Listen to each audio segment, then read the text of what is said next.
Hello, my name's Ian Smith. I'm the CEO and founder of OSET Bikes almost 20 years ago. I'm standing with Jason Ross, who's our head of R&D, who's been with us since, I believe, 2013. Yeah, about 2012, 2013. Yeah, it's been a while. We've obviously been working on new bikes. So what we've got here are the new TXPs. We've got the TXP-20 in trials format here.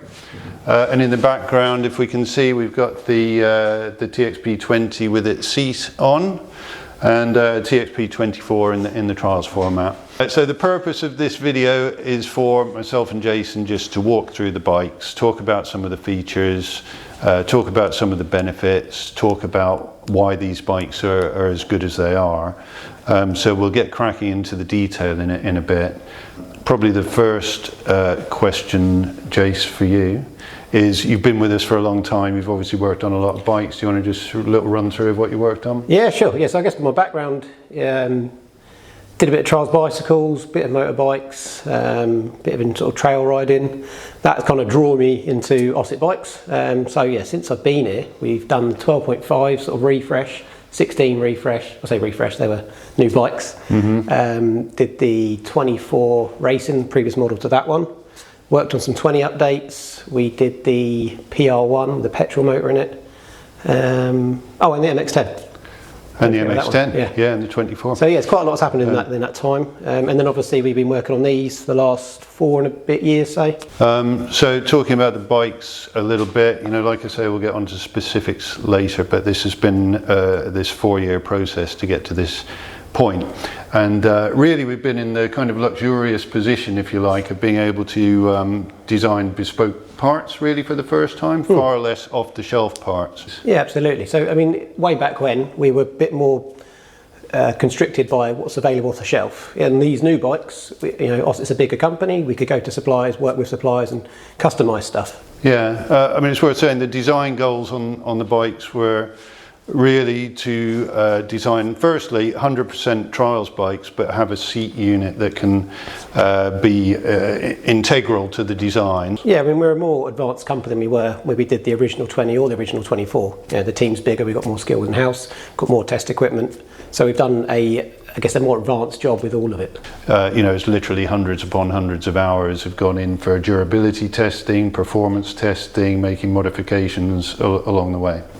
The design process then, to make them as good as they can be as trials bikes, I know you went through a lot of benchmarking.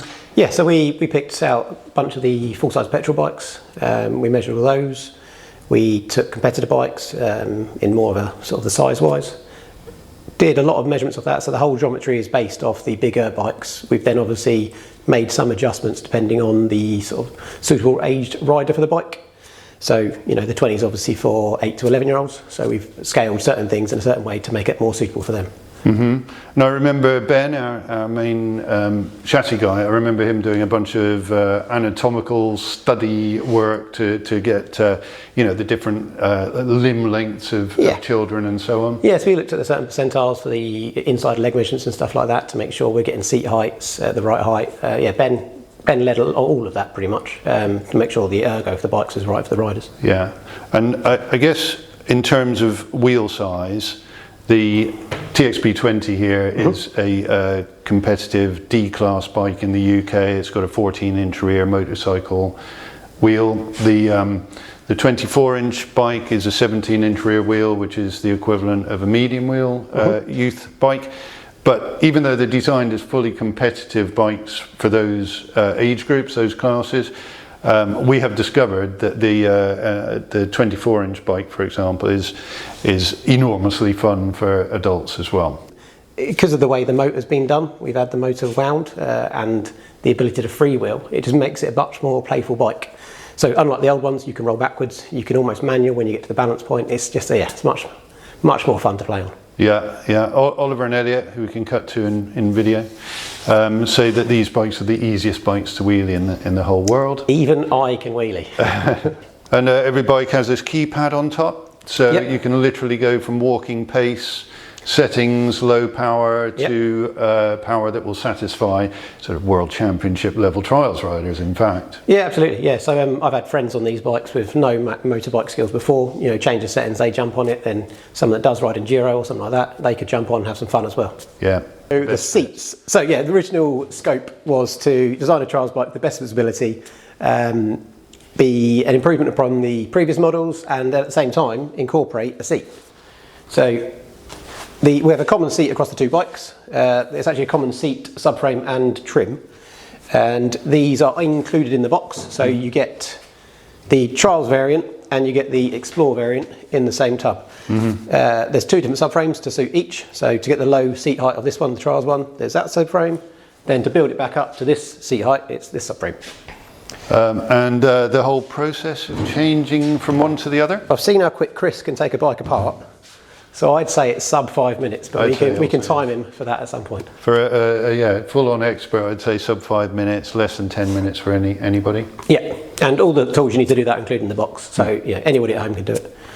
Right, so now let's get into some specifics about the bike. So obviously the major thing is the drivetrain.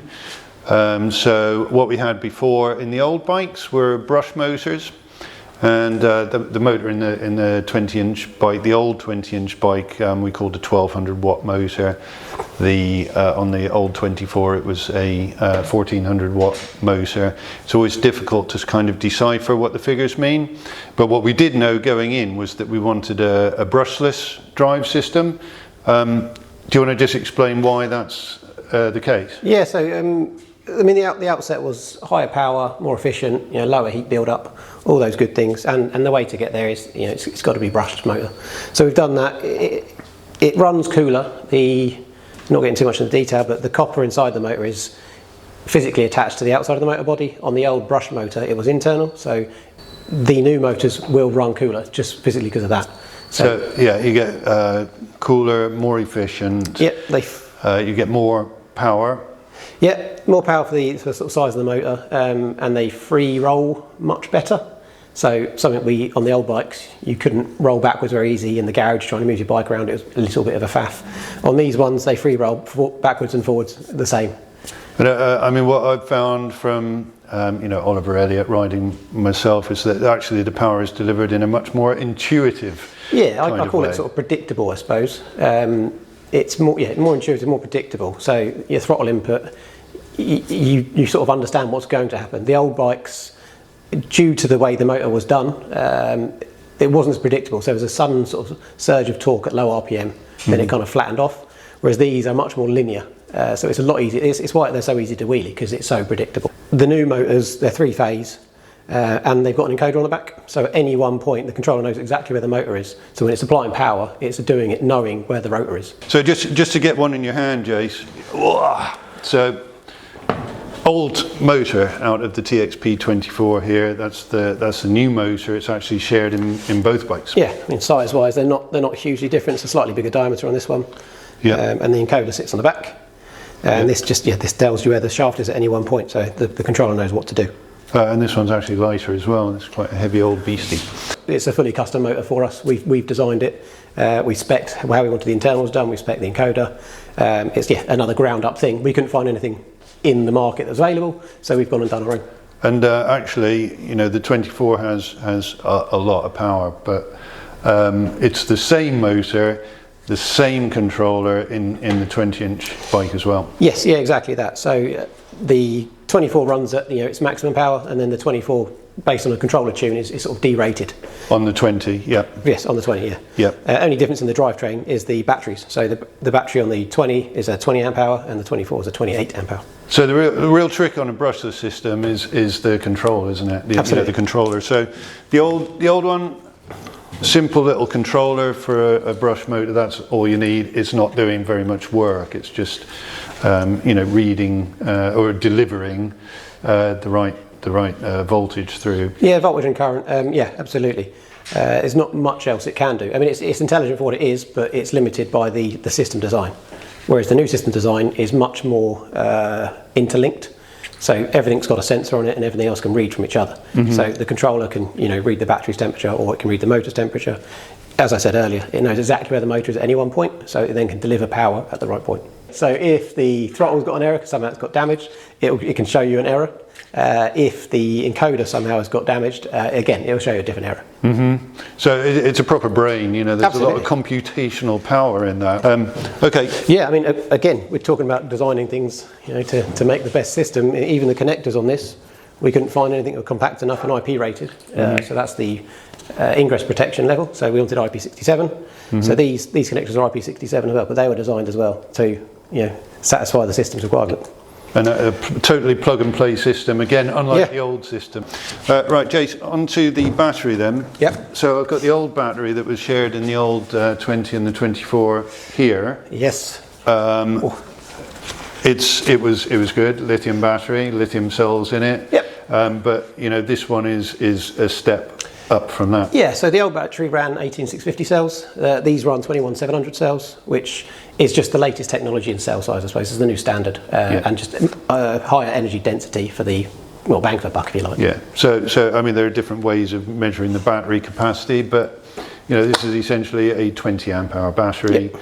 In the 20-inch bike, we have what we are still calling a 20 amp hour battery, but it is actually a higher capacity than the old one. Yes. The 24-inch, the new TXP-24 has a 28 amp hour battery, you know, where the old one had this battery, so it's, you know, massively more capacity in that one. Yeah, and the systems on both bikes are more efficient, so, you know, run time's even longer than it used to be. And again, that is communicating with the controller. Ooh, so yeah, this has a temperature sensor which talks to the controller. It's also got a diagnostic port, so you can plug a laptop in and you can see all your voltages and your sort of cell balance and all that sort of good stuff. Yeah. As far as the batteries go then, Jace, Yes. the other thing to say about those is the amount of testing that they've gone through. Yeah, so any lithium battery needs to go through sort of class 9 testing, so it's dangerous goods. So that's the UN 38.3, getting into the nitty gritty. But there, that's sort of short circuit, drop tests, altitude tests. You know, it's quite a long list of things to get past. Submerged underwater for a period of time. So that one is on the sort of the battery safety standard that we follow. So yeah, there's sort of salt spray. Again, there's shock vibration, thermal shock, water ingress. There's quite a lot of that one as well. And then charging wise, we used to be on this little charger here. Yep. This is a 3 amp charger on the old bikes. Yes. So you know, it obviously took a so while to charge. We've gone up a little bit in size. In comparison. Yeah. So yeah, that's 3 amp. This one, the new one, is 10 amp. Obviously the batteries are bigger, so high capacity. So they would have taken you a lifetime to charge with that charger. So the 10 amps means it's a much faster charge times. But yeah, you can go from 10% to 90% charge, and I think it's less than an hour and a half. So you can stop in for lunch, then charge your bike for a bit, and then carry on riding for the afternoon. Yeah, so that's probably the thing about batteries. Some people will know it, some people won't know it, but it's that getting up to 80% or so is quick. Yeah, 80 to 90%, and the last 10 or 20% is the balancing bit, all the cells. Yeah, but you're good to go if you get up to that. Absolutely. 80, 90, yeah. Other thing, I guess, is compared to the old ones, these are slightly higher voltage than the other ones. So it means the overall power output, I suppose, for the same current is greater. Yes, indeed. The throttle is basically a fly-by-wire throttle. Yeah. From the motorcycle industry. Absolutely, this is actually off a well-known motorbike company, also use the same one on their road-going bikes. So yeah, it's a two-signal throttle. Basically, that means that one signal's checking the other. So if at any one point there is a problem with one of the throttle signals, the bike then understands that and then can reduce power. And if there is ever any issue on these bikes, you get a diagnostic code coming Absolutely. through? Yeah, yes. So exactly, yes, I said that. So if you, I don't know, you snagged a cable while you're riding, one sensor would go down, so the other sensor would tell the bike, and then it would give you the error code you need to know to diagnose that. Yeah, so the spring, in true OSET fashion, the spring rate in this is suitable for road-going motorbikes. It's not so suitable for, say, an 8-year-old rider.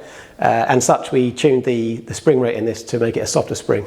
And just doing something like that takes quite a long time to get through all the validation. I remember that, and that was, a lot of money we committed to doing it as well. But it was the right thing to do to get the right sort of spring rate for the riders. Yeah, absolutely. Onto the chassis then. Yep. So this was something that I was very adamant that we wanted the weight of the motor to come off the swing arm and onto the main chassis. Yes. On the old bikes, the weight of the motor sat in this area here. So it was, unsprung weight. Mm-hmm. So not ideal for the bike and the feel of the back end. But how did you actually achieve that? Yeah, so with a blank sheet, it makes it a lot easier. So you can put things where you want to put things. So we knew we wanted the motor centre of the bike near the foot pegs and the battery as low as it possibly could go. It gets us close to that 50-50 weight distribution and just makes the back end of the bike feel a lot lighter.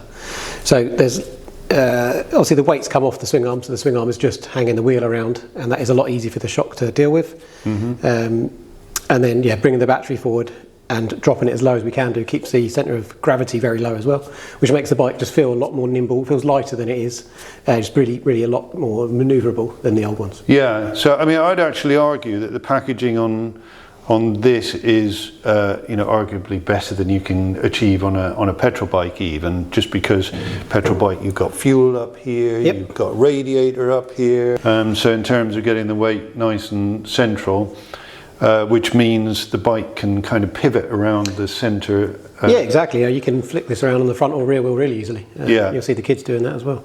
Yeah. On from that, we also wanted to get the suspension the way we wanted it, which meant we wanted to have riders be able to adjust the suspension easily. Yes. Yeah. I mean, it's a bike that suits many ages, and kids grow at a rapid rate. So the whole target was making it easy, a bike to adjust for different riders. So the rear shock is an air shock, and the front is an air fork as well. Pump comes with the bike, so you can adjust the spring rate if you like, just with the pump, from a very light rider, I don't know, say 30 kilos up to 60 on this model. Really quickly. And the suspension, I know Ben Freeman spent some time working on the internal. Yeah, so again, the rear shock and the fork is custom for us. Then we worked to get the progression of the fork how we wanted it, so it ramps up and it feels bottomless when you really do hit something hard. So I think there's 5 tokens in that to reduce the volume, so it does ramp up really quickly. Yeah.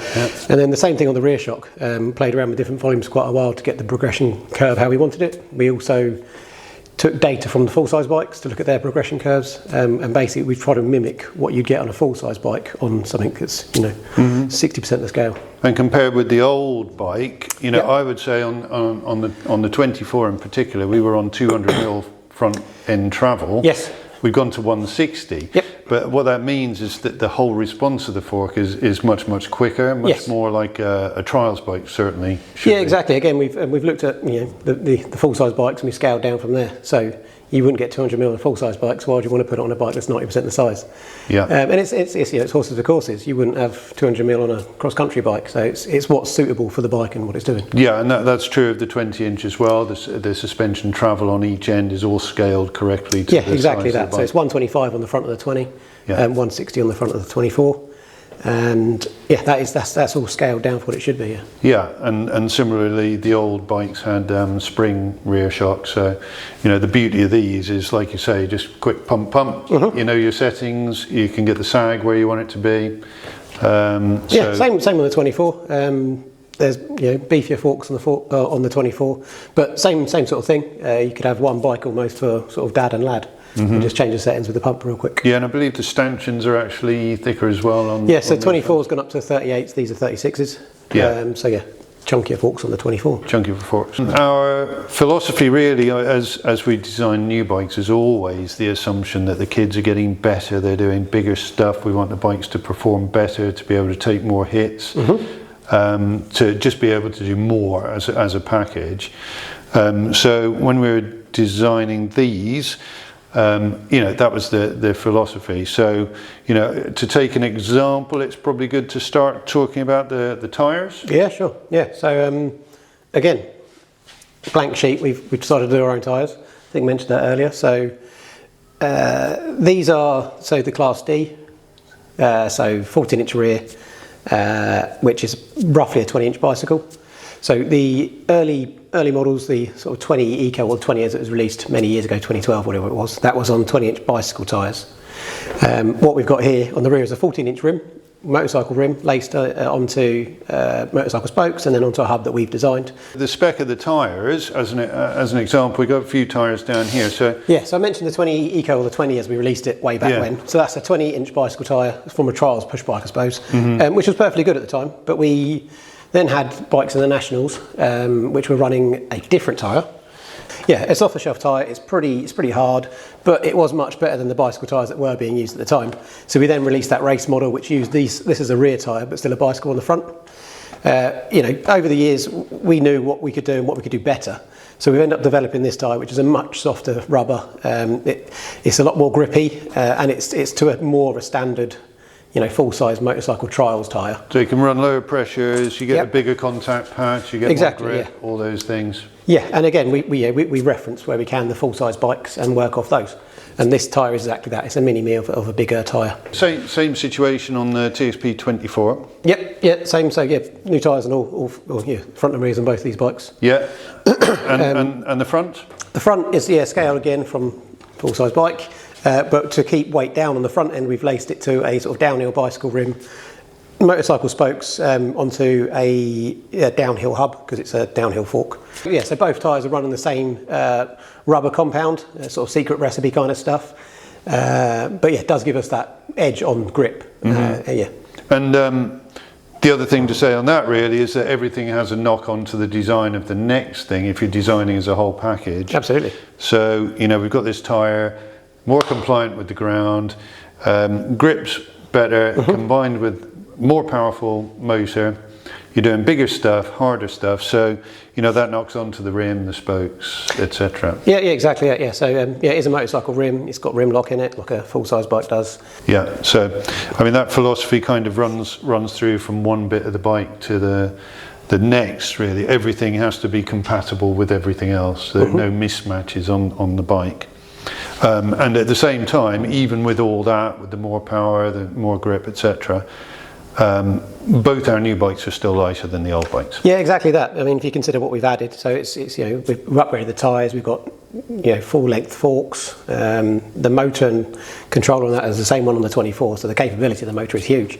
Yeah. Yet we've still managed to make it a lighter bike. Even with on the 24, it's massively larger capacity battery. Yeah. This one is larger on this one than the old bike. Well, and the casing design is very different as well, isn't it? Yeah, so it's reinforced case. It's gone through all the impact tests, everything like that. On to some of the finer details. Yeah, then, sure. Jace. Start the bars. Okay. Work backwards.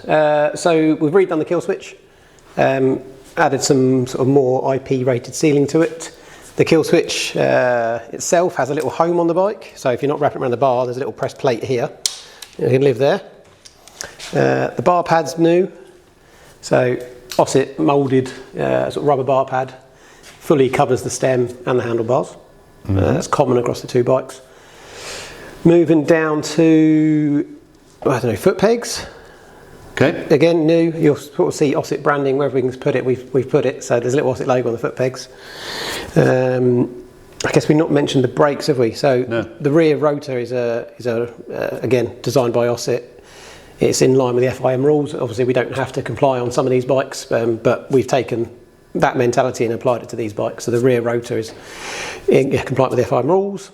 Which basically means, you know, there's nowhere where little fingers can get stuck in. Yeah, I mean, the sort of the thinking was we've not got any holes in our sprockets anymore for that reason. Logically, we need to be the same sort of safety on the other side of the bike. Yep. So the front of the bike has the disc guard, which is again in line with rules, and then the rear we've done a sort of a solid disc, but you basically can't fit anything bigger than 6mm through any of the holes in the disc. Yep. And then on the brakes, going back to the brakes, on the front brake on the TXP-24, you've got a 4-pot caliper. 4-pot both, front and rear on that. And the rear. Yeah. And on the 20. 2-pot on these. 2-pot calipers on these. Yeah. And the levers. Yes, the levers are ball-ended levers. I think it's another compliant thing with ACU and FIM. So that's on 20 and 24. Okay, and then again, going to the level of detail, the chain tensioning system on this is really slick. Yeah, so chain tensioner is sort of all encapsulated inside the swing arm. So a 4mm Allen key in the end, you just turn that and then it'll bring the swing arm back. And there's markings on top of the swing arm which tell you then where the wheel is. Yeah, the old bikes didn't have bar ends. We wanted bar ends this time, so impacts are not going to go through to the throttle body itself. Yeah, correct. Yes, all the loads transferred up through the bar. Yeah. So detail everywhere on the bike really, you know, the OSET logos even in the battery, on the battery strap. Yeah, I mean, back to chain tensioner, so there's obviously the two slider blocks that moves the wheel back and forwards, and there's also the chain tensioner, the roller, which keeps the chain in a constant tension. where the motor's placed, it's not like we get chain growth through the rear wheel as it compresses, but there's always going to be some slack under load and under sort of deceleration. In terms of maintenance, what kind of things do you have to do on this? Obviously, it's not like a petrol, gasoline. No, so bike. I mean, even if you did have to strip your engine out, you'll see in some of the videos it's 5-minute job if you did. But yeah, it's very minimal. It's your normal stuff you do to your mountain bike. So bearings, so headset bearings, wheel bearings, obviously brake pads, your consumables. Further than that, though, there isn't a huge amount to do. Yeah, so pretty trouble-free, easy to maintain. Absolutely, yeah. So one of the main things from the off was making it an easy bike for people to maintain. So the tools you get with the bike means you can strip the whole thing down yourself, which is a set of Allen keys and 2 spanners. Yep, perfect. Also, we've not mentioned the aluminium bash plate. So a bit akin to full-size bikes, there's a replaceable bash plate on it. The previous models didn't have that. So over time, they'd obviously get a bit scratched up in that, whereas the aluminium bash plate you can replace as and when. We've not spent too much time on the keypad, but it's a different way of adjusting things than the old bike. So the old bike, as we know, 3 potentiometers to adjust your speed, power and response. So maintain with those 3 adjustments, but given it predefined settings. So each one of those has got 4 different settings. Just means if you are riding a certain section a certain way, or even if you're riding in the woods, you can set it to however you want to ride it for that, and then maybe you come to something else, you want a bit more snap off the bottom, and then you can change the settings real quick. Yep. You try and do it at potentiometers, it's very difficult to get back to exactly the same spot. Yeah, changing between people, finding your own settings. Yeah, so you'd need to know your suspension pressures and your riding settings, and that bike can change in 5 minutes for different riders. Yep. So I've just switched it on. So startup sequence is 2-stage. So the whole idea of that is that you don't accidentally turn the bike off and then whiz down the road accidentally.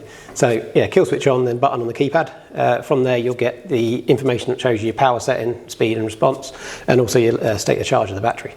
And it's parent lockable. Correct, yeah. So one of the, again, safety being paramount, the idea is that you don't want people accidentally or intentionally adjusting settings while you're riding. So if you enter a pin that you can change, so the parent always has the control of the bike. So if they're increasing gradually, you can go from 1, 2, 3, 4, however the parent wants them to. There's also audible feedback from the controller. So if there is a problem that's well above a safe parameter range, it will then audibly tell the rider. Right, wrapping it up then, Jason. Yes. Anything else to add? No, it's been a great project to work on. Having a clean sheet, kind of a wish list to tick off. It's been a really good project. Really proud of what we've achieved, and yes, hope everyone else gets a chance to have a go on one. Yeah, I would reiterate that. You don't really appreciate these things until you have a go on one. So, OSET are going to be out and about. Snag a ride where you can, and see what they'll do. And if there are questions that we have not covered in this video, leave your questions and comments down below. Thanks very much. Cheers. Yeah, cheers, Jace. Thanks, Ian. Don't forget to like and subscribe.